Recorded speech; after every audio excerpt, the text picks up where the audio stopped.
Kim, thanks so much for being here. It's my pleasure. Oh, I'm so honored to have you here. I don't think I said it in the green room, but you have one of those presences on screen for a number of years now where you show up in a show or in a movie, and I have that feeling right away, like, oh, this is going to be immediately better right now. Wow. Yeah, Thank you. That's a really for a while you're kind of a character actor in a presence where you kind of you're not necessarily the lead, but once you show up, you're the great presence on screen in that moment. It's wonderful. Thank you, Ricky.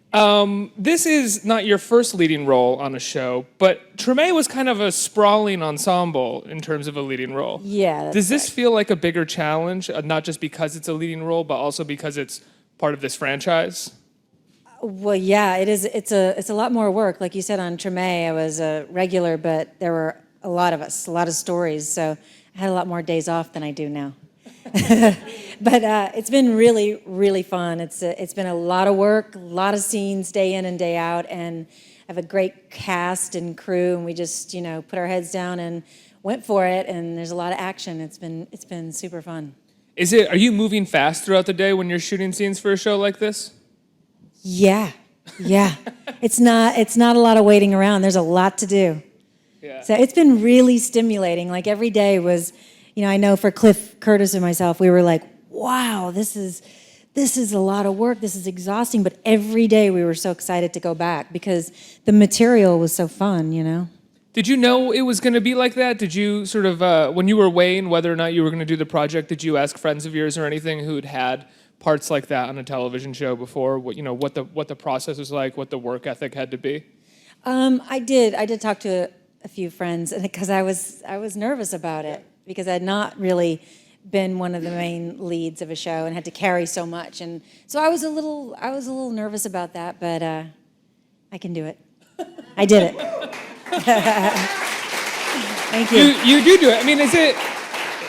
We always ask. I think we always ask actors if they were nervous going into something. But if you are, you have to kind of pretty much let that go at the door. Otherwise, you're not going to be able to get the work done, right? Yeah, I mean that's kind of part of the job, really. It's like being able to be nervous and then just do it anyway.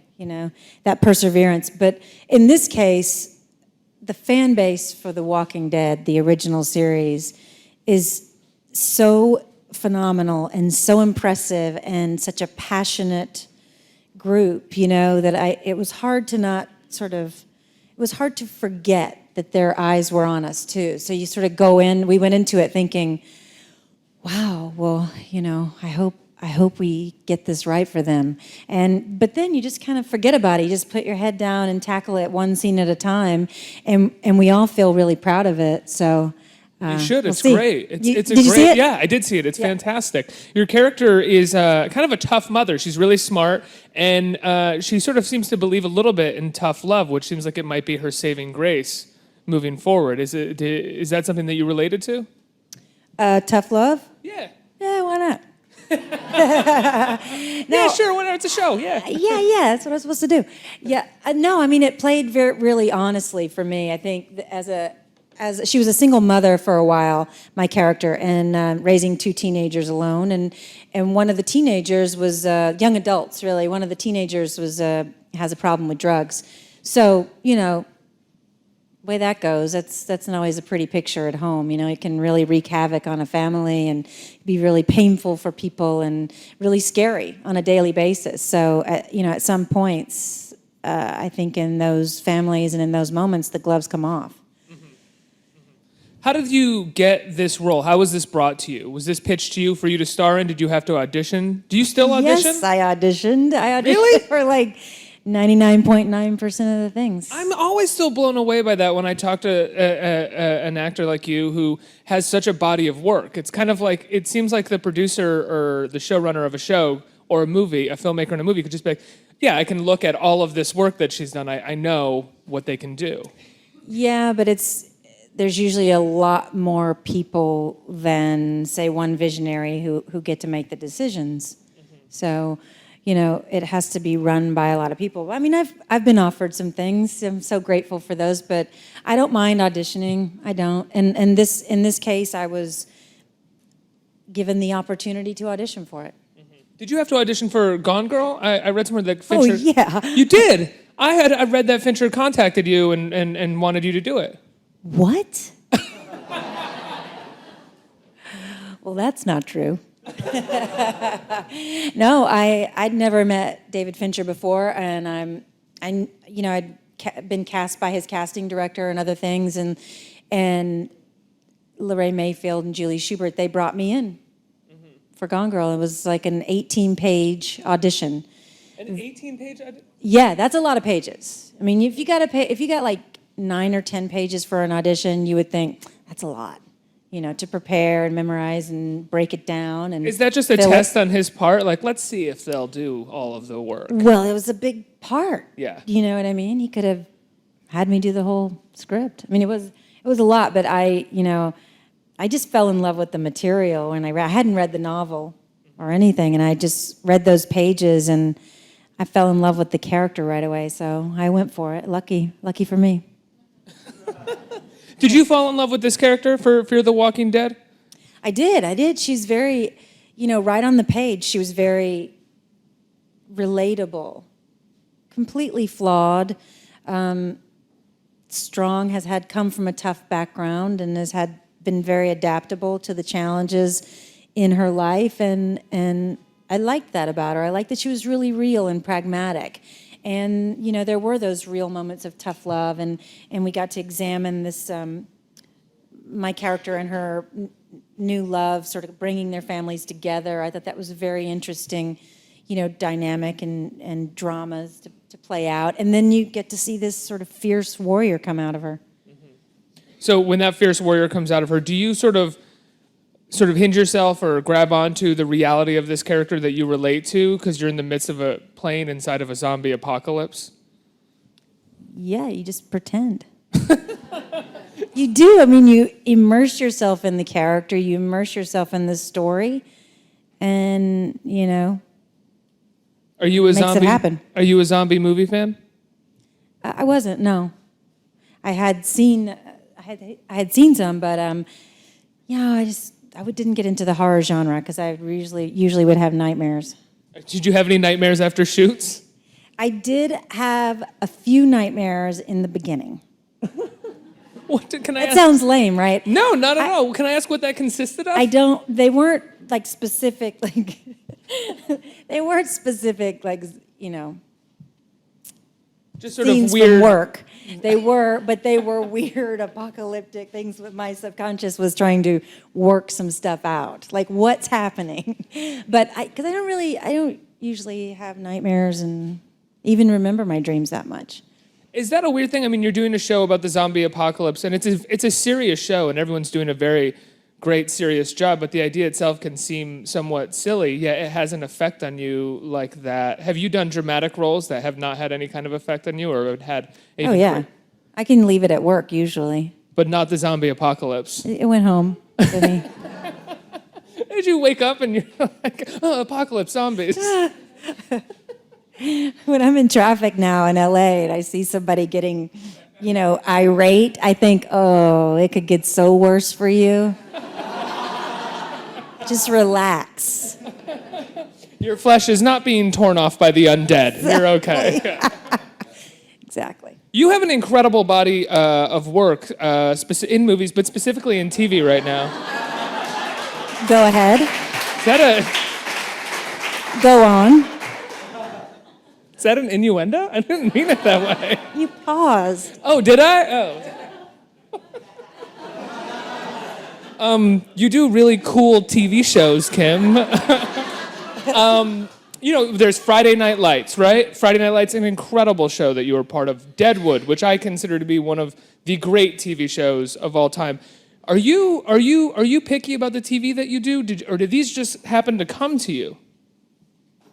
I mean, Treme, Deadwood, Friday Night Lights, Fear the Walking Dead now. These are 4 really mind-blowing shows. Yeah, I feel so lucky. I don't know what to tell you. I feel really fortunate to get to be involved in such great shows and to play such interesting characters. So I don't know. I just keep showing up and I audition and I don't know. I'm lucky. But so you consider it to be luck? It's not a sort of you're choosing the right No, project? I didn't just call and say I would like to be in Deadwood. I would like to. Well, it was early on in Deadwood. I started on episode 3. I came into the first season. So, I had worked with David Milch before on a series called Big Apple. And that ran on CBS for about 8 episodes, I think. And sorry, I'm not used to a microphone, but I did that with David Milch, and it didn't last. Ed O'Neill was also in it, and David Strathairn, and it was really great. It probably should have been on cable. But so that's where I met David, and that's that character that I played. I had like 2 lines in the pilot. And they said, well, just go in and meet David and talk about the character. And I said, well, I'm not ready to do television yet. It was back then when you were like, oh, I'm not sure I'm going to do television. I'm a movie star. I didn't say that, but it was that period when, you weren't really moving to television so quickly. And so, can you talk about that briefly? Like what that period was like? It was short for me. It was very brief. But was it a conversations that you would have with your agent where they'd be like, we have television shows, and you say, I'm not a TV star. I want to do movies. Well, I didn't say that. No, I did, but it was that. It was a different time, It wasn't quite the heyday of cable, the golden age, if you will. But it was a longer commitment. I think that was sort of like the more daunting thing about it. But anyway, I did go in to meet with David, and he talked to me about it. And I sat in a room with him for 30 minutes, and I walked outside, and I said, I'll do that show, and I'll do whatever he wants, and I hope I'll become a better actor with him, because I thought he was such an incredible, person. So upon meeting him, you realized that it would be a beneficial collaboration with him, something creative and something that would sort of move you forward?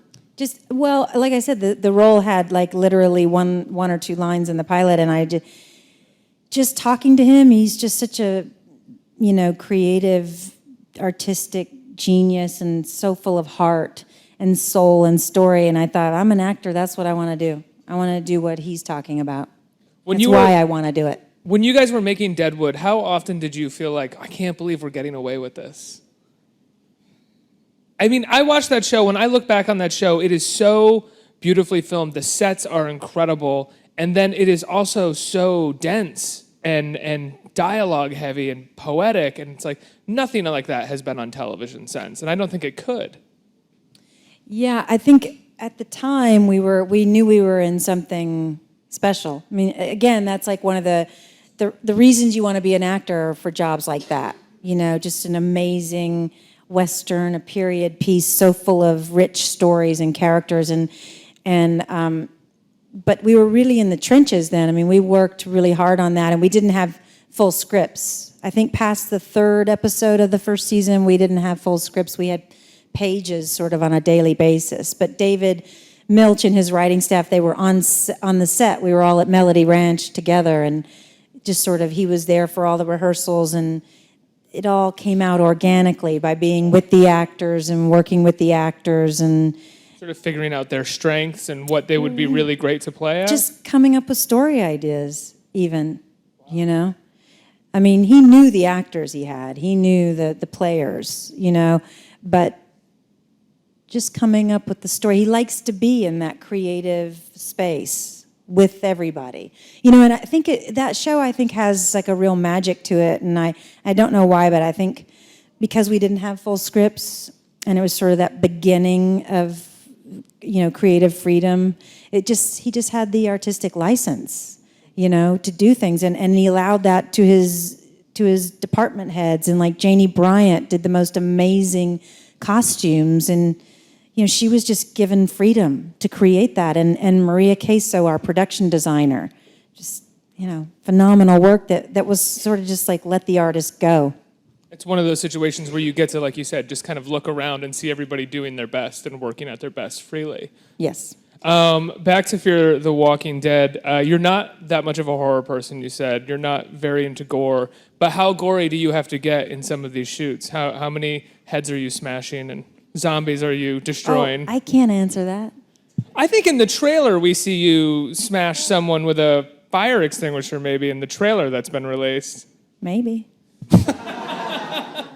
I don't know. I definitely had some action stuff, and it definitely, I know there's a lot of talk about it being a family drama and everything, but it picks up speed, catches fire, and it becomes life or death. So, Was that fun for you? Was that new for you to be doing a bit more action-oriented fare? yeah, it was totally new for me. It was really exciting, and we were playing very real characters, school teachers, in fact, and ill-equipped for the apocalypse, really, so not very skilled at weaponry and what have you. So, our stunts were pretty real and sometimes clumsy and, but we got to do most of it Any ourselves. scrapes and bruises or anything, or were you?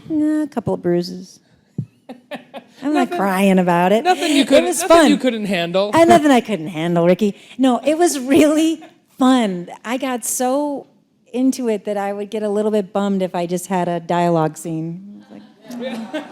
You'd be doing a dialogue scene with Cliff and be like, can I just punch him? Can I just kick him around a little bit here? What's up? No, he would take me out. What did you think when you first got on set with a zombie? When you looked at what a zombie was going to look like? I just thought the special effects team was incredible. Mm-hmm. Our we don't call them zombies. On our show we call them the infected because we're clueless. We don't really know what it is beyond some sort of virus, and they're newer, they're fresher. So it's a little bit. It's complicated for our characters to sort of negotiate what to do when approached by one because we have no information and they look sort of still like your friends. Mm-hmm. They look human. I want to ask you a question about one of your other shows. Again, we brought it up before, but Friday Night Lights, because people love Friday Night Lights. I love Friday Night Lights. When you were a part of that show, one of the things that you said before, you were so glad that they got to tell that whole story, that they got to wrap that up. When you were part of that show, when you were on it, did you feel like there was a larger story here, that this wasn't just like a regular primetime soap opera, that they were working on something greater? I was aware of how it was a real, a very popular show, that people had a lot of passion about, that would watch, their families would sit together and watch together. And then when I went down there in Austin to shoot it, it was a very unique shooting experience because the scripts, you'd read the scripts and they were beautiful. Like your heart would leap in your throat just reading it because they were so beautiful, just those kids, telling the story of those kids and the football stories, the game, you could feel all that on the page, but then you sort of get down there and you shoot it. They shot it with I believe about 3 handheld cameras at a time, just kind of capturing things. So you really ended up improvising a lot and going off book, and it made it feel like that sort of eavesdropping thing, that sort of, fly on the wall documentary feel. And we were actually able to shoot it very quickly, at a really much more rapid pace than normal. Were you used to improvising? Had you done a fair amount of that before for any projects? No. But everybody knows their characters and stuff, and you wouldn't improvise off too far from the story. Of course, you'd stay within the story, but yeah. Because it's a TV show, you have to still kind of hit your beats to a degree, right? You can't really improvise past those points. Yeah. Well, we would start, and the script would say something like my character was cooking eggs, and the grandmother walks in, and my son is at the table, and we'd just be standing on set talking to the director, and he'd walk away and say, action, and I would be sitting in the chair, and all of a sudden, Matt Saracen would start cooking the eggs. You just went with it like that. It would switch like that, but you still stayed within the story. Absolutely. I think we have some time for questions. Does anyone in the audience have a question? Hi, how you doing? Hi. As I'm looking at your body of work, Thank you. I noticed that the Fear of the Walking Dead seems like a different type of project for you, and it is a different type of genre. What are your feelings about all the makeup that's going to be involved and the Comic-Con interviews you'll be doing and the cult following that comes along with that? Basically, what is your feelings about that? Are you excited for it, or? Well, Well, yeah, I'm really excited for it. Like, like I said, that audience for The Walking Dead is an incredible fan base, and just the fact that they're going to look our way is exciting, and I hope we please them. I think they're a very, intelligent audience that knows that this is also one of Robert Kirkman's other babies, and it's just a window into a different area of the apocalypse, same mythology, same story. So, it's been impressed upon us that there's no pressure to certainly deliver any of those same numbers in audience, but I'm happy that they're interested and excited for this show, and I'm proud of it. So I hope they enjoy it. Comic-Con was very gracious to us. It was my first Comic-Con ever this year in San Diego. Yeah, it was amazing.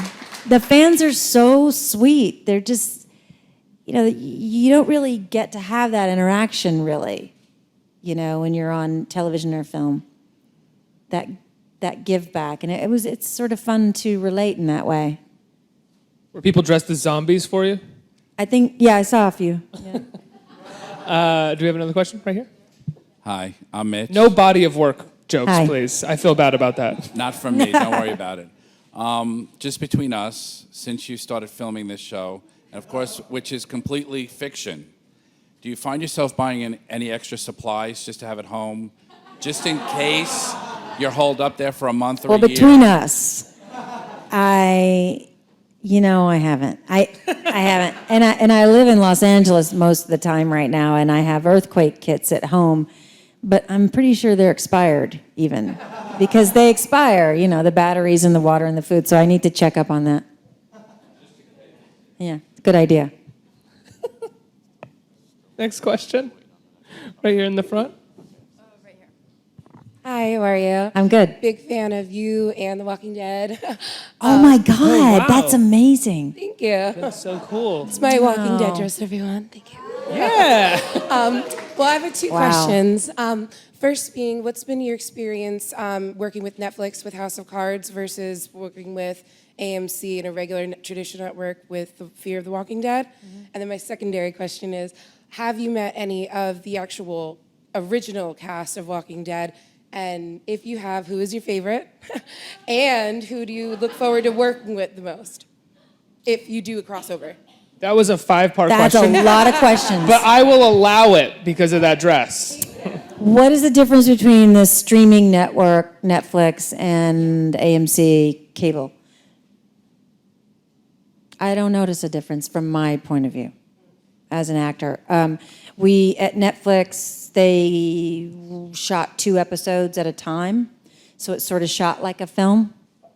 I think it's really fun that it all comes out at once. It's kind of like you present it like a movie, from an actor's point of view. So that's pretty fun. But other than that, I can't notice any big differences from me, from my perspective.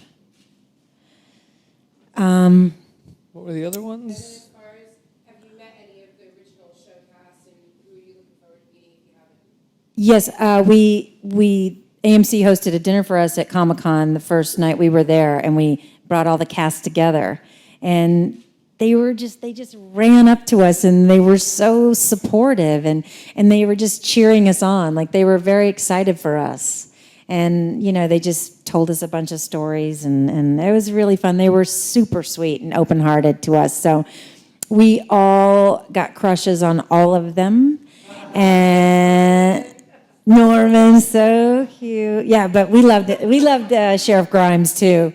We were all kind of like, tell us more, He was great. And, I know Denai Guerrero, is that how you say her last name? I'm not sure the pronunciation. But Denai and I both worked on Treme. So it was great to see her again.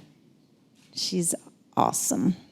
Does this feel like a different time for you in your career, coming out of something like Gone Girl and moving into Fear the Walking Dead? Do you notice a difference or feel a difference in your career?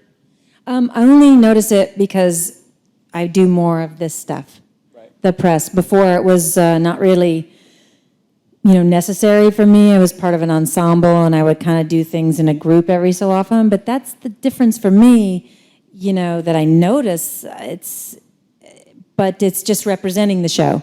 But other than that, the work, I mean, I've been doing it for like 22 years, and so the work is the work, and I'm very grateful for it, and it surprised me actually in the last few years, just like getting to do Gone Girl was like, oh God, I would have never thought I would have gotten this role at this point, and the same with this show. Like, wow. But They look my way. Thank That's you. what I mean. Does it feel like for some? I mean, like you said, you've been working for 22 years, but at this point, does it feel like someone or more have noticed all of a sudden, and that the opportunities are a little bit different? There was a little bit of a snowball, but I mean, Gone Girl reached a lot of people. I wasn't used to that really. That was one of those sort of movies that where everyone goes to see it at once and is talking about it, and that was really fun to be a part of that. Did you experience the infamous amount of takes that Fincher does when you were doing Gone Girl? Oh yeah. Can you tell a story? Yeah. I think I interviewed Patrick Fugit one time, and he told me a story about like you and him were in a scene where the car pulls up, and Fincher just kept making you guys do that or something until at one point Fincher realized that he was just going to hit the antenna or something like that. That's what he. Yeah. Do you remember this situation? Yeah, I do remember that. I do remember that one. He's a visionary. He's a genius, and you do a lot of takes, and that's his process. And I remember him saying, he's like, we've spent all this money and all this planning, because he's a planner, he's ready, and all this planning, all this money, and all this studios and everything, sets are built and lights and everything, and then we've got the actors here, and we're going to do it in 2 takes. Why are we going to just rush that? We're finally ready to film the material.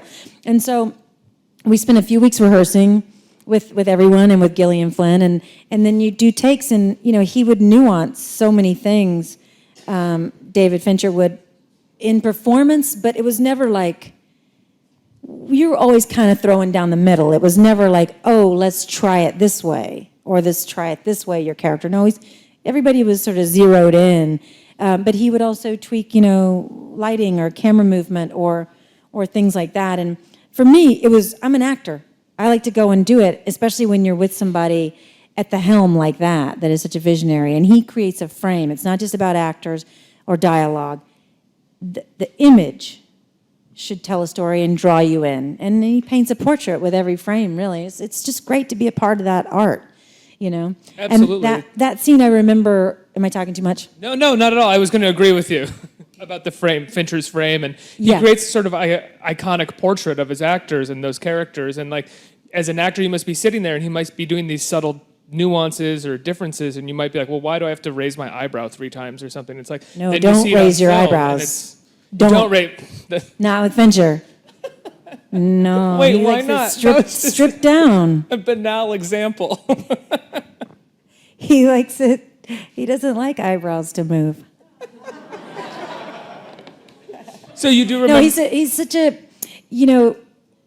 he's just so talented, and he does sort of strip you of any. He gives you time to just let things fall away that are any sort of gimmick or anything you lean on to tell the story. So that everybody just kind of gets in there and is the role and is themselves in sort of the purest sense. But the driving scene, I think eventually we drove up a lot, and then eventually he realized he would just shake the antenna. It would look like we just came to a stop. Right, that's what it was, yeah. Yeah. I think we have time for one more question. Hey, Kim, how are you? I'm good. How are you? Very good. Happy Friday. I'm looking forward to Fear the Walking Dead on AMC. I know it's going to be a family affair at my house, which leads me to my question. The Walking Dead, it really brings everybody together. I know my family, they all have their own interests. My mom, younger brother, younger sister. However, that's the one show that we go sit down and watch live. And I have a feeling your show is going to have the same effect with many people. Can you help me try to explain that phenomenon? Because I know it's good television, but there has to be something more than just zombies eating away at people that makes people come together that way. Yeah, I don't know. I know it's like people want to be together in harmony and experience it. I don't know what that is. I know that there's so many juicy bits to it.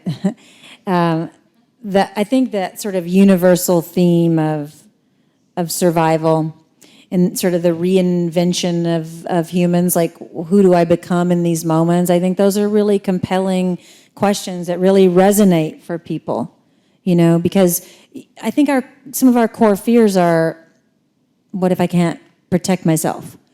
Or what if I'm not being protected the way I assume I am? What would I do? And would my morals change if I had to protect my mother, or my son, or myself? I think it's sort of, maybe people want the comfort of being together as they explore that. Kim, thank you so much for being here. Thank It's you. been lovely talking to you. Thank you so much, guys. Fear the Walking Dead is Thank on you. Sunday on AMC at 10 p.m. Sunday night on AMC. Just watch the whole night. You will eventually get to it. Yeah. Kim, thank you so much.